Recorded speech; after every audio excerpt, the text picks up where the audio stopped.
Welcome to Thinking Deeply About Primary Education, the podcast that makes time and space to think about pedagogy, teaching and learning, professional development, anything of interest to time-poor but enthusiasm-rich primary teachers. Now, this week is a special standing room only session where we're going to explore counting and why it's more complex than you might think. Now, I will do my absolute best to make sure that the audio version works just as well as the video version, but I'll share the slides as part of this week's newsletter. Thinkingdeeply.info is the place to sign up for it if you're interested in seeing the slides and the audio at the same time. And of course, the video is available on YouTube on the Sunday after the episode goes live. So without further ado, let's spend some time thinking deeply about primary education. Before we begin, and this is probably not a good idea for the audio format because I want people to continue to listen, but I'd like you to pause and think about the act of counting. If you had to break it down into its component parts, what would those parts be? Because of the nature of counting, where it sits between the biologically primary, that which is innately learned because it's evolutionarily advantageous, and the biologically secondary, that which is culturally created and must be transmitted from teacher or from expert to novice, from teacher to pupil through high quality instruction. We always start with, or I always start with, an exploration of evolutionary biology and animals, in particular the great apes and their capacity to count. The great apes because they are our closest living relatives to my knowledge, and also those which have had counting tests done on them. A lot of research has been done with cows, surprisingly enough. Apparently cows chew 50 times before moving food into one of their stomachs. And then there's sort of some questions about whether or not they're actually counting. Obviously, there are studies on rats where they respond to stimuli, pressing buttons a certain number of times before they can access their food. There are some birds who are reportedly able to count the number of seeds that they ate. Obviously, Pavlov's dogs, were responding, we're being, exploring whether or not they could count, amongst many other things. Rhesus monkeys. And then Hans, the counting horse, is a particularly interesting one because apparently it could do arithmetic, not just count, but do arithmetic. Now, the thing they all have in common and which distinguishes them from humans is that they were all responding to stimuli. Now, unfortunately, Hans, the counting horse, couldn't, in fact, count. He was responding to the nods or the winks of his owner. And when some psychologists tested this, they found that unfortunately Hans couldn't count. But, Pavlov's dogs responding to stimuli. The great apes, they're responding to stimuli. They don't have automatic retrieval of their memories. That's what distinguishes us from them, is the fact that we can retrieve memory. They can respond to stimuli, and any counting they do takes place over thousands and thousands of iterations of practice. And the same with those birds and with those dogs. With the rhesus monkeys, and with the rats, they're being restricted from access to food, from water, something they want access to, and in response, they must count or put on the facade of counting. And so if we think about this distinction between animals, in particular the great apes, and ourselves, we're introduced to the first of our continua. And this is going to be a session of continua, where we look at the distance between different ideas. And in this instance, it's the distance between discrimination, which most animals can do, and actual counting, which humans can do. Because unfortunately, animals can't count, but there are certain elements of counting.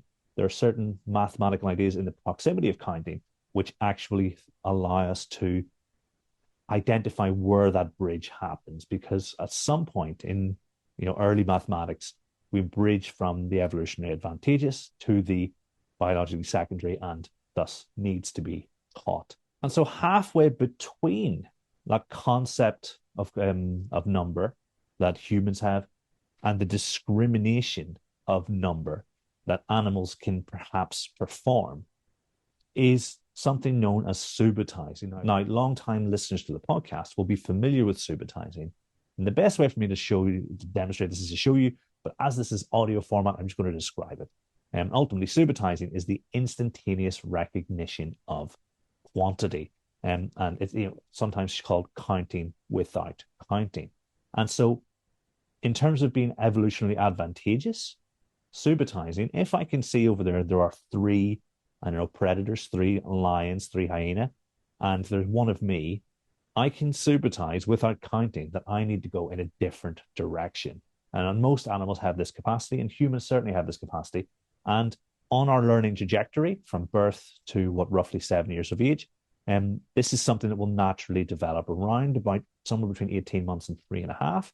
And the size and the amount that we can subitize begins with sort of really small quantities within 3, all the way to, I think, the upper limit of within 7. Now, obviously, we have conceptual subitizing where we can subitize much larger numbers by perceptually subitizing groups of things, but the limits appear to be roughly 5 to 7 items being subitized at one time before we really have to count. And this is, for me, is the bridge. Okay. Now, some children will learn to subitize without support, and some will need support. And that's probably the discrepancy between the experiences they've had.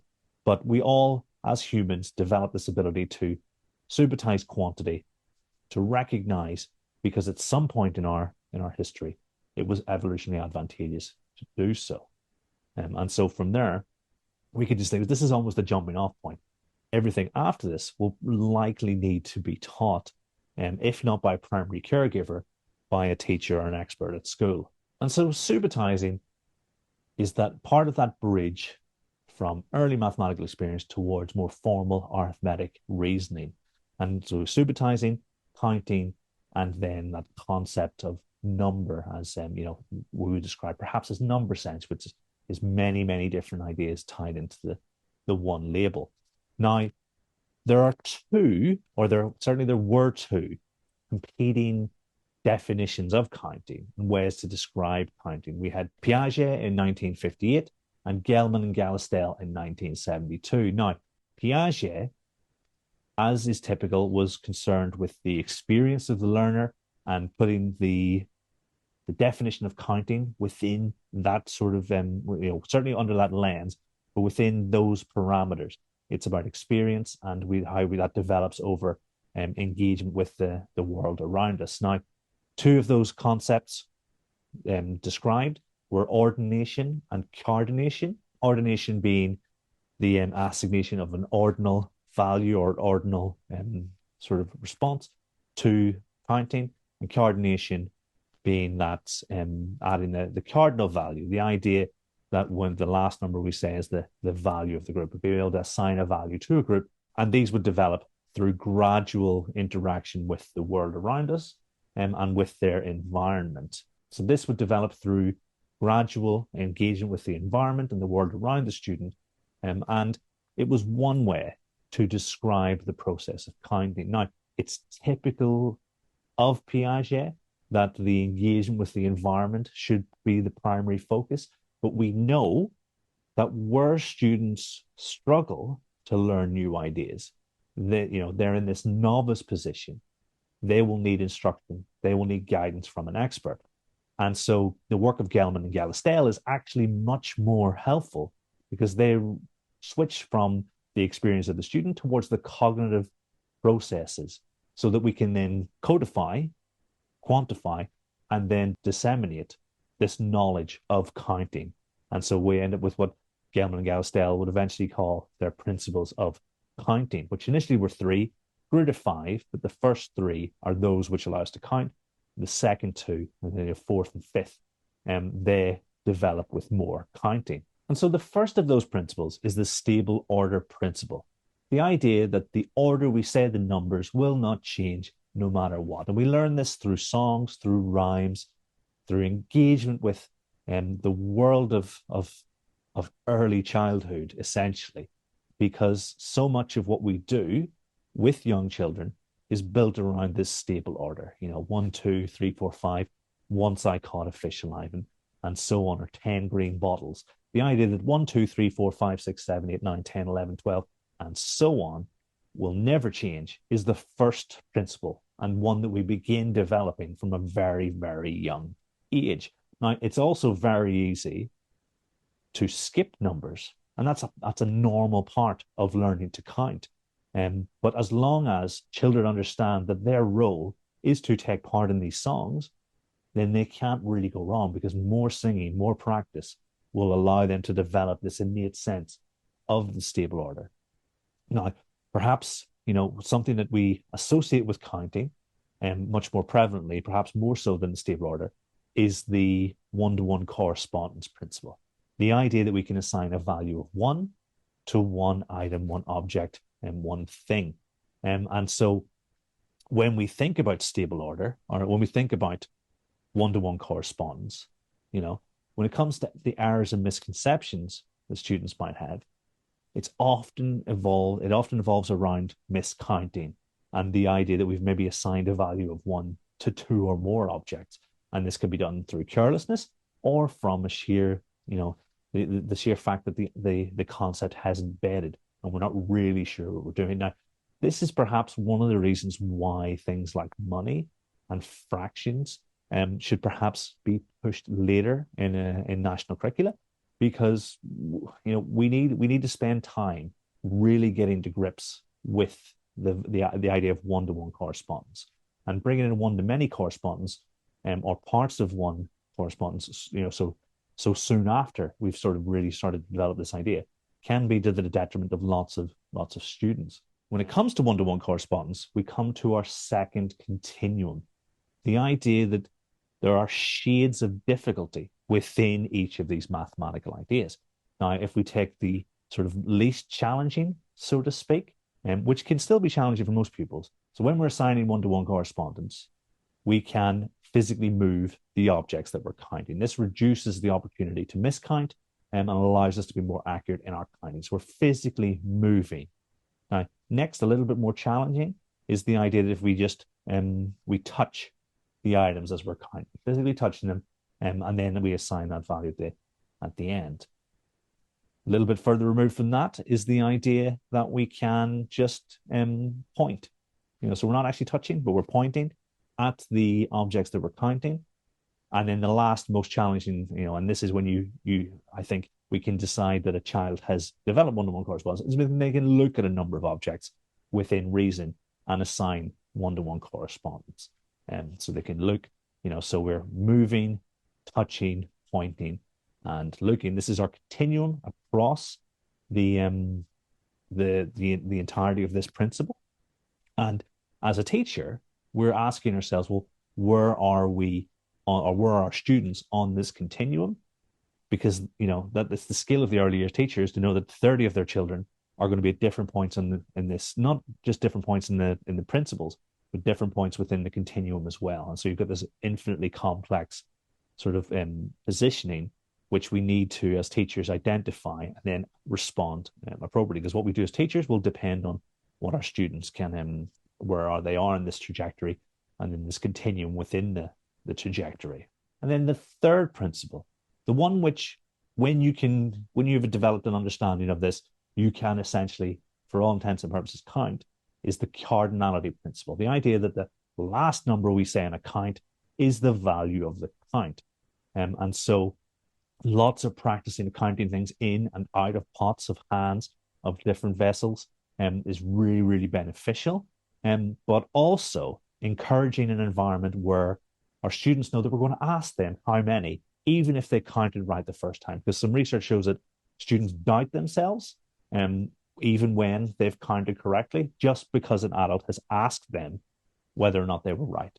And so we need to develop this environment where we're going to talk about this. We're going to recount, not because we need to, but because it's something that's worth doing. And so when we take the stable order principle, the one-to-one correspondence principle, and the cardinality principle, put these three things together and you can essentially count. You know the order of the numbers. You can assign a value of one to each object that you're trying to count, and you can identify the final value of a group once you have counted it. And so if you can do that, you can count. Now, the next two principles feed directly from that, the abstraction principle and the order irrelevance principle. And so the more I count, the more I realize that I can count anything at all. This is the abstraction principle. And those things don't even need to be the same. Then we've got the order irrelevance principle. I can count anything, but I can count in whatever order I want. And when we look at counting and the difficulty of counting, the level of challenge within counting, this order irrelevance is really, really important. When we look at our next continuum of challenge with difficulty, we can look at the ways in which we can ask children to count things and the ways in which we can present those things to be counted. Now, perhaps on one end of the extreme, or one polar extreme, is the idea that counting things in a straight line is perhaps the least challenging. We know where there's a defined start and end point for our count. And so if we ask a child to count objects arranged in a straight line, it's easier, less challenging, because we've put a lot of structure in place for them in terms of the count. Now, next after that would be the idea of the array, the structured representation, almost rectangular in sort of presentation, but some sort of representation where there's a clear structure to it. It's familiar, it's not unknown, it's a part of the environment in which the child exists. And so straight line, almost structured representation. And then we move towards an unstructured representation where we have, disparate, perhaps spread out pieces of objects, which we can count, utilizing the principles of counting, but it's a little bit more difficult because there's a little bit less structure. We need to decide where we start and stop the count. But each of these three, is nothing compared with the boss level of counting. And there are some children who have entered the boss level of counting never to leave. And that is the circle. Okay, so I know some children have started counting objects arranged in a circle, and they're still counting to this very day. Because where we start and where we stop is entirely up to the counter. And if we don't know where to get off, then there's a very good chance we're going to be stuck there absolutely forever. And so as teachers, knowing that these continua exist, knowing that counting and that other mathematical ideas can be broken down into smaller constituent parts, allows us as experts to move beyond the curse of knowledge, because none of us remembers learning to count in the same way none of us remembers learning to read. Beyond the curse of knowledge we can go, and we can then say, okay, I know exactly where you're struggling, or I know exactly what you need to learn next. And that's the power of the principles of counting. Now, in a 2009 paper saying help, they still can't count, some researchers go further and break those principles down into smaller ideas. And I'll make sure they're linked in this week's newsletter, because those ideas break down into pre-counting. What stages might we be going through if, for instance, we have special educational needs or some sort of disability that has an impact on our ability to learn to count. Now, there's much research that suggests that everyone with the right support can learn to count. So that means they can contribute to society, they can contribute to the classroom. And so we shouldn't put labels on students. We should always think about where are they on this trajectory and how can we help them get to the next point in the journey. Now, in preparation for this session, I explored a lot of the literature into supporting students with special educational needs in developing an ability to count, and those are basically that early number sense in general. And what I found were some common threads running through the research. The first is that we should have high expectations of all learners. Just because a pupil has a diagnosis doesn't mean they can't attain well or understand well the world of mathematics. And it's all about how we provide them with access to the subject. They need repetition of ideas, opportunities to access ideas in multiple different contexts over an extended period of time will allow the students to develop an understanding and a robust understanding of the mathematical ideas, in particular counting as well. We should also see every child as an individual. A diagnosis should not become a label. It's not a case of this child has this diagnosis, so they will conform to this sort of typical overview, because that's just not the case. We as teachers need to be responsive.